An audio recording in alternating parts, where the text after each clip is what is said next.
संविधान जब 26 जनवरी 1950 को लागू हो रहा था तो संविधान को लागू करने के क्रम में प्रस्तावना को लागू किया गया, हाँ या ना? आए? हाँ, प्रस्तावना को लागू किया गया था।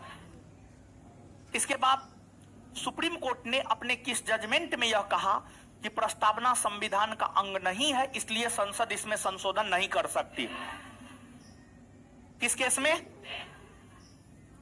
सुप्रीम कोर्ट ने अपने किस जजमेंट में यह कहा प्रस्तावना संविधान का अंग नहीं है और इसलिए संसद इसमें संशोधन नहीं कर सकती? सुप्रीम कोर्ट ने अपने किस जजमेंट में यह कहा कि प्रस्तावना संविधान की आत्मा है, यह शाश्वत है, यह अपरिवर्तनीय है?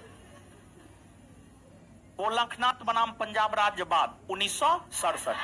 तो सुप्रीम कोर्ट ने अपने किस जजमेंट में यह कहा कि प्रस्तावना संविधान की आत्मा है, यह शाश्वत है और यह अपरिवर्तनीय है?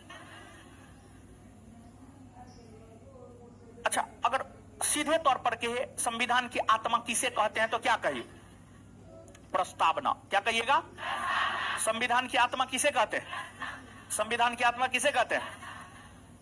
सुप्रीम कोर्ट ने अपने किस जजमेंट में यह कहा कि प्रस्तावना संविधान का अंग है और इसलिए संसद इसमें संशोधन कर सकती है? केशवानंद भारती बनाम केरल राज्य बाद 1973। तो सुप्रीम कोर्ट ने अपने किस जजमेंट में यह कहा कि प्रस्तावना संविधान का अंग है और इसलिए संसद उसमें संशोधन कर सकती है? अभी तक कभी भी प्रस्तावना में संशोधन हुआ है? हुआ है?